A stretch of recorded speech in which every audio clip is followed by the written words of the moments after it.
I'm Councillor Andrew Johnson and I'm the Cabinet Member for Resources on Wolverhampton City Council.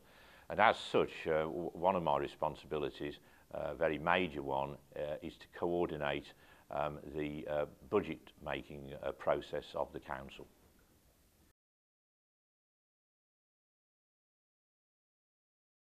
A lot of people just see the Council as collecting the bins and doing the recycling, but it's far, far more than that.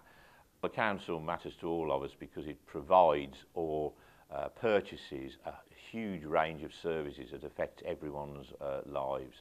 And a very, very important aspect of what we do is to try to increase the prosperity of the city, which is really important in these difficult economic times, by encouraging firms to invest in Wolverhampton. If you've driven into work this morning, you've driven on a road maintained by the Council, and if you walk through the city centre, that's something that the Council maintains. Our parks and our open spaces are maintained by the Council.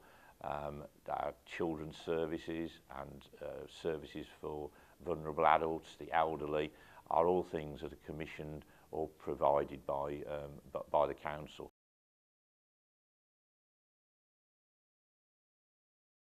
The government has made major cuts in the grants that it gives to all councils to provide the services and pay for the services that they do. And Wolverhampton has got a particularly big challenge. If I can say that in the current year, we have to save over £29 million out of our budget, a vast sum of money. Some of those savings have already been identified, but we still have almost 8 million more savings to actually find. And I know how difficult it is to quantify those kind of sums of money, but if I say the saving we've had to make this year is actually double what the Council spends on collecting refuse and recycling.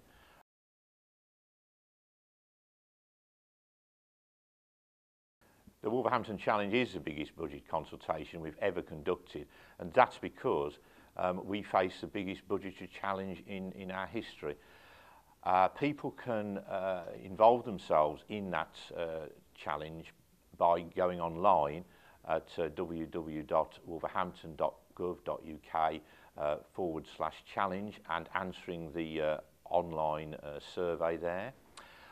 We are conducting 900 street interviews and a further 200 telephone interviews, because we're conscious that not everyone has access to the internet, and we want to make sure that this consultation is as inclusive as possible.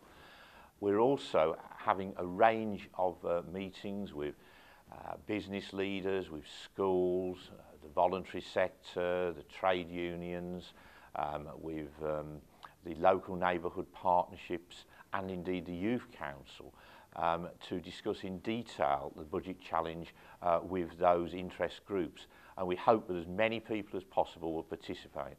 The whole point about this budget consultation is to talk to the people we serve and to listen to them in terms of what their priorities are. Because the one thing that is clear to me and to all my colleagues is that the shape of what the Council does and how it does it has to change if we're basically going to, over a 4-year period, take almost a quarter out of our net budget, out of what we spend. What we've got to do is make the best of the situation we're in and try to preserve, and where we can, actually develop and improve the services that the Council either provides or purchases on behalf of the people of the city. It's really important to you what happens to your City Council and its services.